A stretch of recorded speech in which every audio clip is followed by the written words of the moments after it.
Hello student, goodwill classes में आपका बहुत बहुत स्वागत है। क्लास 12th का हम चैप्टर कर रहे थे अपना अकाउंटिंग फॉर शेयर कैपिटल। अब स्टूडेंट हम लोगों ने इसका कुछ एक पार्ट ऑलरेडी कंप्लीट किया है, पहले उसको एक बार आप जरूर देखिए। अब हम अपना नेक्स्ट जो टॉपिक करने वाले हैं वो है टाइप्स ऑफ शेयर्स, यानी शेयर्स को कितनी क्लास में डिवाइड किया जाता है। तो सबसे मेनली अगर आप देखेंगे तो 2 टाइप्स के शेयर हमारे पास हैं। सबसे पहला नंबर है इक्विटी शेयर कैपिटल और दूसरा है प्रेफरेंस शेयर कैपिटल। तो ये 2 टाइप्स के जो शेयर हमारे पास हैं उनको हम सबसे पहले पढ़ेंगे, फिर हम अपना स्टार्ट करेंगे आगे। तो देखिए, क्लास ऑफ शेयर में सबसे पहला जो हमारा है वो है प्रेफरेंस शेयर कैपिटल और दूसरा है इक्विटी शेयर कैपिटल। जो प्रेफरेंस शेयर कैपिटल हमने देखना है तो नाम से इसके पता लग जाता है, प्रेफरेंस मतलब होता है पहले। इनको हर चीज़ में सबसे पहले ही इनको क्या होता है, प्रेफरेंस मिलती है। डिविडेंड में सबसे पहले प्रेफरेंस मिलती है, ठीक है। अगर इनको हम बात करें अगर किसी तरीके के राइट की तो इनको पहले राइट मिल जाता है। और जो सेकंड नंबर का है ये है इक्विटी शेयर, इनको इसके बाद ही कुछ मिलता है। सबसे पहले आप देखें the share of which get the preference right, हम क्या कहते हैं, इनको प्रेफरेंस राइट मिलता है, ठीक है। सबसे पहले मिलता है राइट ऑफ डिविडेंड। डिविडेंड मतलब हो गया जब एक कंपनी अपने प्रॉफिट का कुछ शेयर अपने शेयर होल्डर्स को देती है, उसको हम डिविडेंड कहते हैं, ठीक है। प्रॉफिट ही है तो राइट ऑफ डिविडेंड। अब इनको डिविडेंड का राइट सबसे पहले मिलता है, इक्विटी शेयर से पहले मिलता है। उसके बाद है रीपेमेंट ऑफ कैपिटल, जब इनकी कैपिटल रीपेमेंट की जाती है, जब फर्म क्या हो जाती है, वाउंड अप। वाउंड अप मतलब जब एक कंपनी बंद हो जाती है ना, तो पैसा जब रिफंड किया जाता है सबसे पहले, तो सबसे पहले प्रेफरेंस शेयर होल्डर का किया जाता है, इक्विटी शेयर होल्डर्स का अमाउंट बाद में रिफंड किया जाता है, ठीक है। उसके बाद हम आ जाते हैं इक्विटी शेयर, ये भी हमारा एक टाइप है इक्विटी शेयर। तो देखिए इक्विटी शेयर क्या है, share which are not preference share. भाई प्रेफरेंस शेयर तो है ही नहीं है, are called the equity share, do not get preference in above respect. Above respect में इनको किसी तरीके की प्रेफरेंस नहीं मिलती है, यानी इनको डिविडेंड दिया जाता है बाद में प्रेफरेंस शेयर के। और जब कंपनी वाउंड अप हो जाती है, कंपनी बंद हो जाती है, जब पैसे सबके लौटाए जाते हैं तो इनको बाद में दिया जाता है, ठीक है। तो ये 2 टाइप्स के शेयर हमने देखे हैं। इनका डिफरेंस जो है ये बहुत इंपॉर्टेंट हो जाता है, एग्जाम में पूछ लिया जाता है, ठीक है। और टीचर भी आपको क्लास में पूछ सकते हैं, बहुत इंपॉर्टेंट पार्ट है कि इक्विटी शेयर और प्रेफरेंस शेयर में एक्चुअल में डिफरेंस क्या होता है। तो ये चीज़ देख लेना बहुत इंपॉर्टेंट है। तो इसको देख लेते हैं कि क्या है इनका आपस में डिफरेंस। कि रिफंड ऑफ कैपिटल, इस बारे में हम अभी समझ चुके हैं। जब कंपनी वाउंड अप होती है, प्रेफरेंस शेयर होल्डर को पहले रिफंड कर दिया जाता है अमाउंट, और इक्विटी शेयर को अमाउंट बाद में रिफंड किया जाता है। तो क्या लिखा है, on the winding up the preference share capital is paid before the equity share capital is paid, ठीक है। और preference share holder have preference to get the capital over the equity share holder. Second number हमारा ये है कि equity share को बाद में दिया जाता है, तो लिखा है on winding up the capital share capital is paid after the preference share, इनके बाद दिया जाता है, इज पेड और इक्विटी शेयर होल्डर रिसीव, ठीक है, रेजिडुअल वैल्यू, उसके बाद इनको मिल जाता है। पॉइंट नंबर सेकेंड, देखिए पॉइंट नंबर सेकेंड में क्या है, राइट ऑफ डिविडेंड।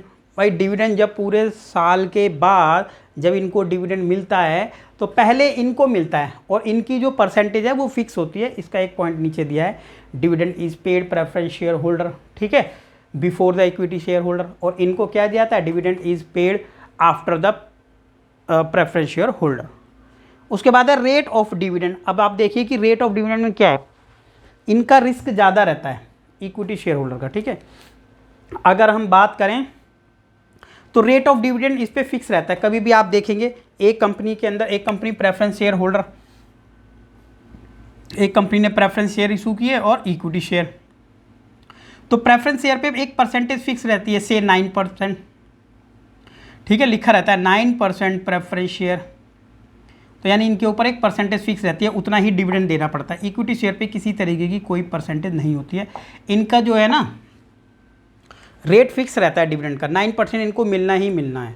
अगर किसी पर्सन ने 1000 रुपये के शेयर परचेज किए तो 9% उसको मिल जाएगा पूरे साल का, that is equal to 90 rupees, ठीक है। 10,000 होगा तो 900 रुपये, 1 लाख होगा तो 9,000 रुपये। तो रेट फिक्स है, ठीक है। और इसके ऊपर किसी भी तरीके का रेट नहीं होता है, ठीक है। आफ्टर ऑल एक्सपेंसेस, जब कंपनी सारे एक्सपेंसेस अपने पेड आउट कर देती है, प्रेफरेंस शेयर को भी पे कर देती है, तब इनके पास कुछ बचता है, राइट ना। चलिए आगे आ जाता है राइट टू वोट। अब क्या है, राइट टू वोट क्या है कि ये ज़्यादा रिस्की होते हैं वैसे, ठीक है। और तो राइट टू वोट क्या है, इनको राइट रहता है वोट करने का, ठीक है, इनको राइट नहीं रहता है। तो क्या लिखेंगे, एक तरीके से अगर आप कहें तो एक्चुअल ओनर यही माने जाएंगे, ठीक है, क्योंकि जो पूरा का पूरा बर्डन कंपनी का ले रहे हैं, ठीक है ना, समझ गए आप। तो ये इक्विटी शेयर है और वो प्रेफरेंस शेयर, तो लिखा है equity share holder have the right to vote, इन्हीं को राइट रहता है वैसे, ठीक है। ऐसा नहीं है कि उनको पहले राइट है, नहीं, ऐसा नहीं है इस वाले केस में। तो equity share holder have the right to vote in meeting, meeting में इनको राइट होता है शेयर होल्डर को, and they elect director managing of company, company के मैनेजिंग डायरेक्टर को इलेक्ट करते हैं in normal course of the business. Normal course अगर हम बिजनेस की बात करें तो इनको तो राइट नहीं रहता है, लेकिन कभी कभी इनको राइट मिल जाता है। Preference share holder do not enjoy the right of vote, ठीक है, जनरली तो नहीं मिलता है इनको मीटिंग में, ठीक है, of the share holder, but they have it only the special circumstances, कुछ स्पेशल सर्कमस्टांसिस हो सकते हैं जब इनको ऐसा राइट दिया गया है। रिडम्पशन, रिडम्पशन होता है किस तरीके से, रिडम्पशन का मतलब होता है रीपेमेंट करना। देखिए शेयर होल्डर के ऊपर कभी भी लाइफ टाइम में रीपेमेंट नहीं मिलता है, क्या होता है, लाइफ टाइम में कभी भी रिडम्पशन नहीं मिलता। तो इक्विटी शेयर देखिए क्या है, इनका पैसा कभी नहीं मिलता है, लेकिन इनको रिडम्पशन किया जा सकता है। तो क्या लिखा है, equity share are not redeemable, ये रिडीमेबल नहीं होते हैं। हाउ एवर कंपनी में बाय बैक, लेकिन बाय बैक कर सकती है कंपनी, इनको राइट नहीं होता कि इनके पैसे वापसी कर दिए जाएंगे, लेकिन बाय बैक कंपनी अपनी चॉइस से कर सकती है। कभी कंपनी को लगता है ना तो वो बाय बैक कर सकती है, पेमेंट रिफंड कर सकती है, ठीक है। फिर जिसको अगर करना है, कंपनी अपने शेयर बाय बैक खरीद लेती है वापसी, तो जिसको बेचना है वो कंपनी को ही बेच दो, ठीक है। Share as a condition prescribe in the section 68 of the company act 2013 apply होता है अभी। So preference share are always redeemable, ठीक है। और now a company can not issue the irredeemable preference share. अब कंपनी को क्या होता है, रिडीमेबल प्रेफरेंस शेयर होते हैं, यानी इनको हम क्या कर सकते हैं, आने वाले किसी भी टाइम में हम इनको क्या कर सकते हैं, रिडीम्ड कर सकते हैं। तो ये रिडीमेबल प्रेफरेंस शेयर होते हैं, राइट। और अभी ऐसा कर दिया है कि कंपनी इरिडीमेबल प्रेफरेंस शेयर को इशू नहीं कर सकती है, ऐसे शेयर कंपनी इशू नहीं करती है जो इरिडीमेबल हो, अब बंद हो गया है, राइट। तो ये आ गया हमने जो पढ़ा है अभी अपना डिफरेंस। चलिए अब नेक्स्ट जो पॉइंट हमारा है जिसमें हमने पढ़ना है टाइप और क्लासेस ऑफ प्रेफरेंस शेयर। देखिए प्रेफरेंस शेयर की अलग अलग टाइप्स हैं, ठीक है। उन अलग अलग टाइप्स को अब हम लोगों को पढ़ना है कि 4 पार्ट में डिवाइड कर दिया प्रेफरेंस शेयर को। सबसे नंबर 1 पर है with reference to the dividend, ठीक है, with reference to dividend, dividend को मानते हुए। तो डिविडेंड में कैसे, 2 तरीके के प्रेफरेंस शेयर इन्होंने डिवाइड कर दिए डिविडेंड के केस में। तो फर्स्ट नंबर पे कहता है कम्युलेटिव डिविडेंड प्रेफरेंस शेयर और है नॉन कम्युलेटिव प्रेफरेंस शेयर। तो देखिए कम्युलेटिव का मतलब होता है इकट्ठा हो जाता है। कई बार क्या होता है, किसी भी रीजन से लास्ट ईयर में हमें प्रेफरेंस शेयर पर डिविडेंड नहीं मिला, एनीथिंग रीजन, ठीक है, कोई भी रीजन हो सकता है। और अगर ऐसे शेयर हों जिनको मिल जाए, ठीक है, कम्युलेटिव प्रेफरेंस शेयर उनको कहते हैं जो पिछले साल हमें डिविडेंड नहीं मिला, लेकिन वो डिविडेंड इस साल अगर रिसीव कर हो सकता है अगर, तो वो ये डिविडेंड है। और अगर नॉन क्यूमुलेटिव ऐसे शेयर हो जाते हैं जिनको पिछले साल का डिविडेंड नहीं मिलता है, तो हमने कैटेगराइज कर दिया उसको। और ये सारी चीज़ें प्रोस्पेक्टस में रहती है कि आपका डिविडेंड कौन सी कैटेगरी का है। तो क्या लिख देते हैं, cumulative preference share are those preference share the holder of which are entitled, entitled मतलब उनको राइट है टू रिसीव द एरियर, कोई भी एरियर होगा ना पिछले साल का वो मिल जाएगा। और ये कौन से हैं, इनको राइट नहीं है कि पिछले साल का डिविडेंड इनको मिल जाए। अगर पिछले साल नहीं मिल पाया किसी भी रीजन से, कंपनी ने अर्न नहीं किया तो किसी भी रीजन से, ठीक है। दूसरा आ जाता है with reference to the participation, ठीक है। तो फर्स्ट नंबर पे लिखा है पार्टिसिपेटिंग प्रेफरेंस शेयर और ये है नॉन पार्टिसिपेटिंग प्रेफरेंस शेयर।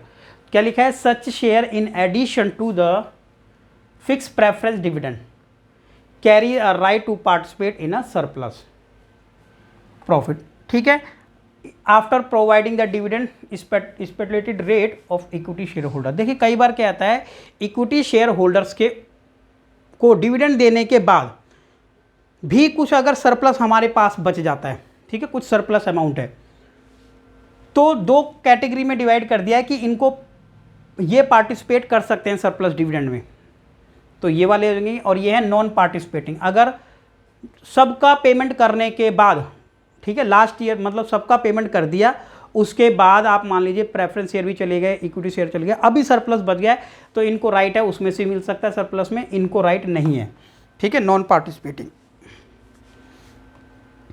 बोलते हैं इसको, राइट।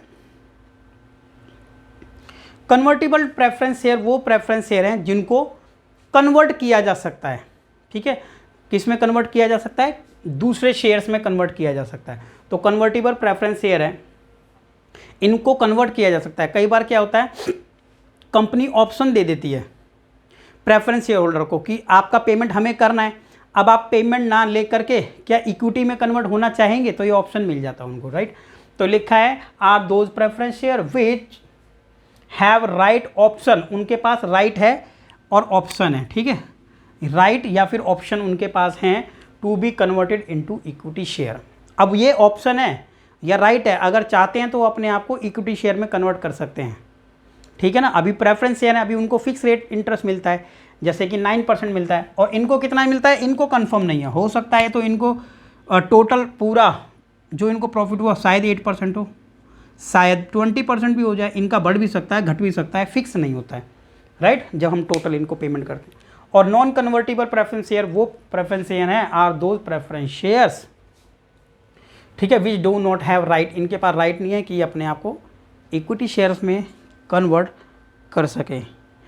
एंड लास्ट जो हमारा अभी है वो है with reference to the redemption. देखिए रिडेम्पशन का मतलब होता है रिडीमेबल, ये रिडीमेबल प्रेफरेंस शेयर हैं, और अभी जो हम पढ़ रहे थे वो थे कन्वर्टिबल।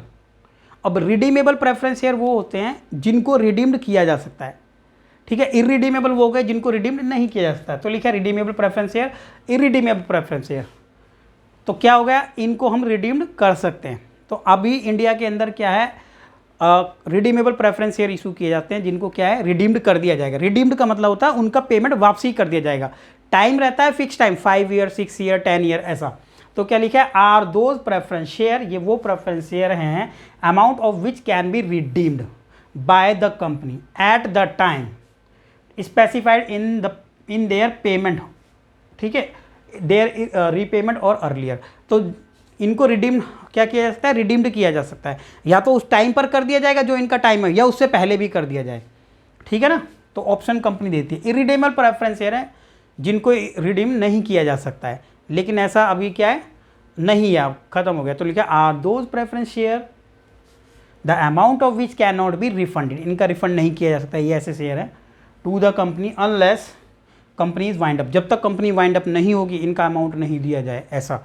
लेकिन क्या है, now a company can not issue irredeemable debenture, irredeemable preference share, तो ऐसे प्रेफरेंस शेयर कंपनी नहीं कर सकते। फिलहाल हमने इस क्लास में बहुत अच्छे से ये डिस्कस कर लिया है, इक्विटी शेयर होते हैं, प्रेफरेंस शेयर होते हैं। इक्विटी शेयर का कोई टाइप नहीं था, और प्रेफरेंस शेयर के कुछ टाइप्स हैं, अलग अलग टाइप, तो वो क्या क्या होती हैं, ठीक है। ये थ्योरेटिकल बेस्ड पॉइंट है, न्यूमेरिकल में इस तरीके का कोई डिस्कशन नहीं होगा, अच्छे से बस उनको न्यूमेरिकल करना है। तो मिलते हैं नेक्स्ट वीडियो में, और फिर आगे कंटिन्यू करेंगे अपने न्यूमेरिकल्स, और कुछ थ्योरी जो न्यूमेरिकल बेस्ड भी होती है, कुछ बेसिक टर्म्स होती हैं, उन टर्म्स को जरूर देखेंगे हम, ठीक है, कुछ न्यूमेरिकल करने के बाद। मिलते हैं नेक्स्ट वीडियो में, थैंक यू।